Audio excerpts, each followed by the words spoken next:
Hello friends, welcome back to my YouTube channel my success now. और आज फिर से एक नए चैप्टर के साथ मैं आया हूँ आपके साथ। NCERT class third, chapter number 19। Chapter हमारे साथी जानवर। देखिए, इस चैप्टर में हम जानवरों के महत्वता को जानेंगे और उनका हमारे जीवन में क्या रोल है और कितनी आवश्यकताएं हैं, ये भी हम इस चैप्टर में जानेंगे। ठीक है, तो चलिए देर ना करते हुए चैप्टर शुरू करते हैं।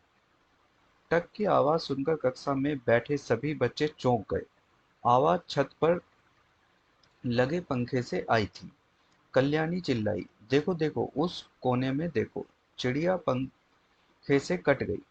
पीटर झट से उठा और चिड़िया को उठा लाया। चिड़िया तड़प रही थी। नवजोत और अली जल्दी से जाकर एक कटोरी में पानी ले आए। पीटर ने चिड़िया को प्यार से सहलाया। पानी की कटोरी चिड़िया की चोंच के पास लगाई। चिड़िया ने थोड़ा पानी पिया। पानी पीकर वह धीरे धीरे अपने पंख फड़फड़ाने लगी। नवजोत ने सभी बच्चों को पीछे हटने के लिए कहा। उन्होंने देखा कि चिड़िया धीरे से उड़ने की कोशिश कर रही है। तभी फुर की आवाज के साथ चिड़िया बाहर उड़ गई।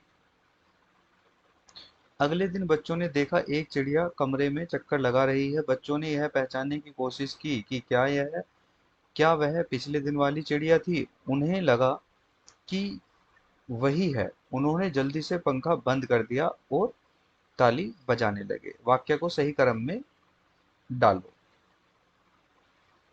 देखिए, यहाँ पे दिखाया गया है, ये कुछ वाक्य हैं।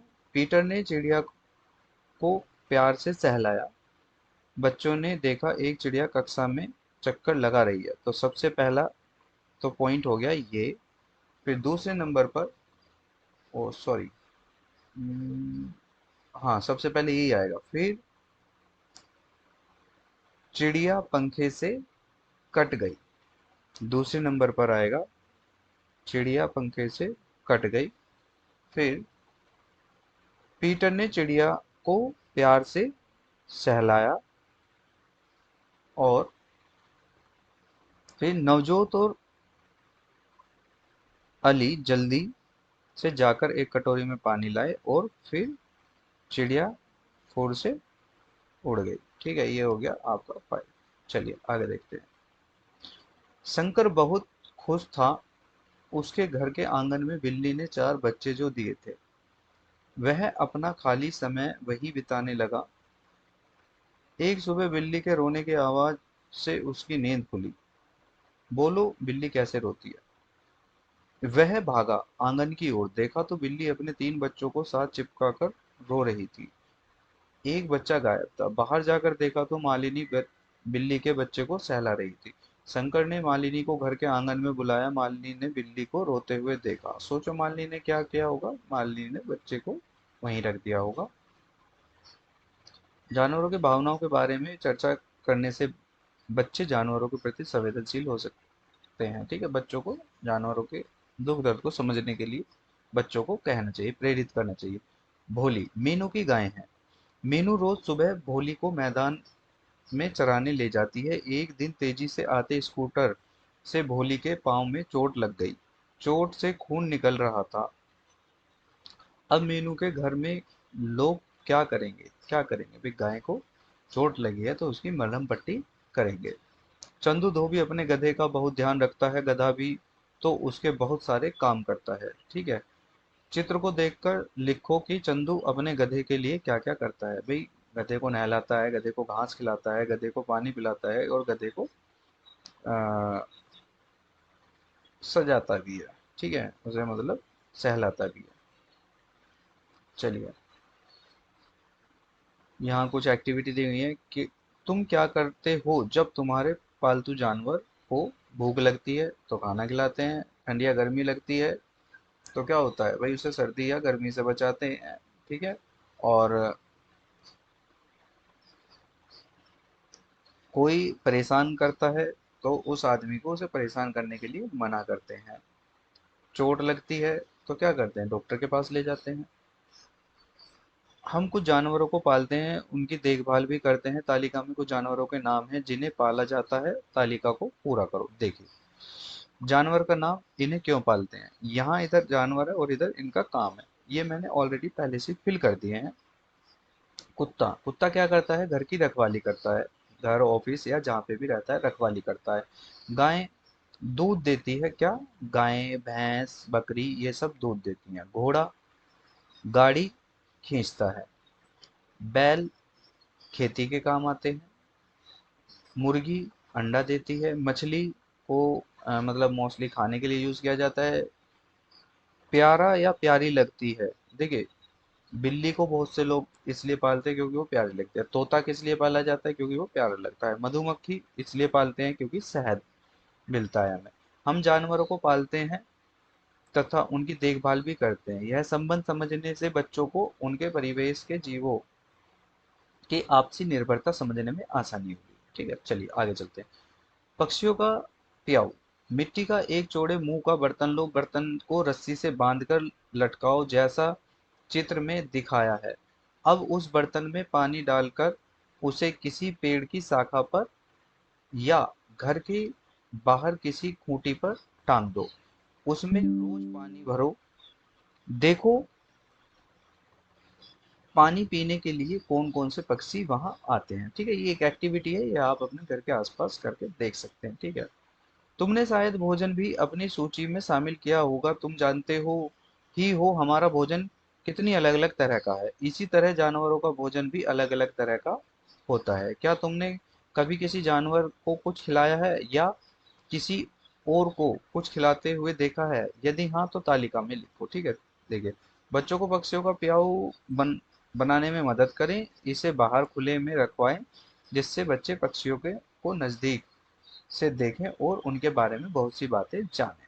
चलिए, यहाँ देखिए, यहाँ है किस जानवर को खिलाया, क्या खिलाया। ये एक एक्टिविटी है, ये आप करके देखना। देखो, क्या तुम्हारी तालिका में इनके भी नाम हैं? पता करो ये क्या खाते हैं। ठीक है, चूहा, कॉकरोच,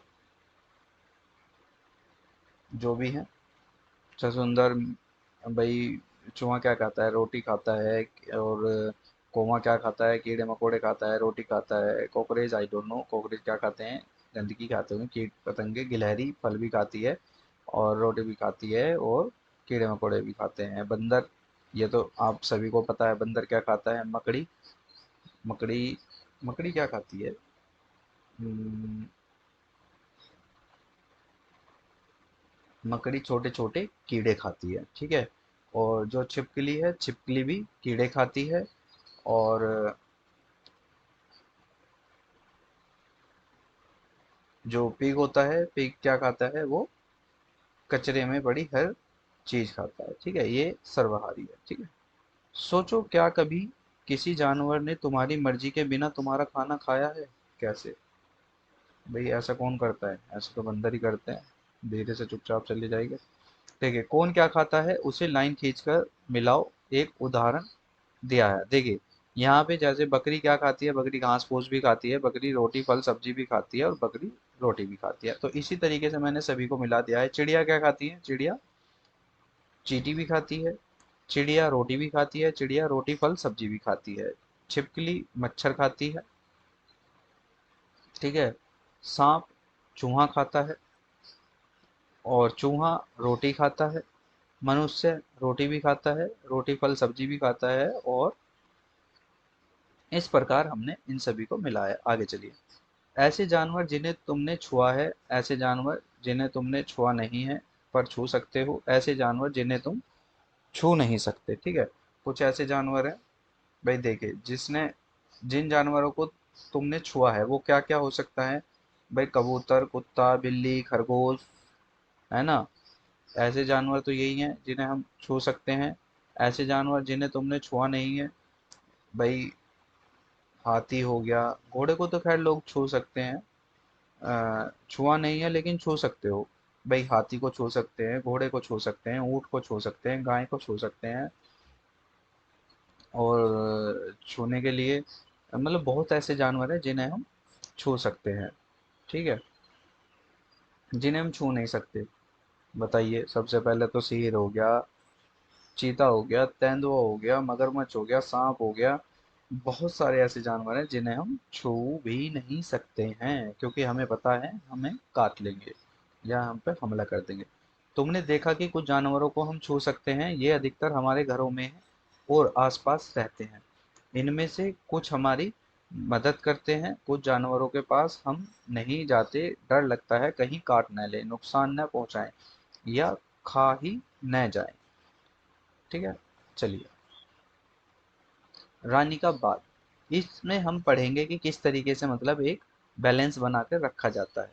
रानी के बाग से माली आम के टोकरे लाए। इतने सारे आम, बहुत खूब महारानी जी, अगर पक्षी न खाते तो आम इससे दोगुने होते। क्या कहा? पक्षी आम खा गए? तुमने पक्षियों को बाग में क्यों आने दिया? गलती हो गई महारानी जी, अब किसी पक्षी को नहीं आने देंगे। नेक्स्ट ईयर, अगले साल। पहले से भी कम आम, पक्षियों को बाग में आने से रोका क्यों नहीं?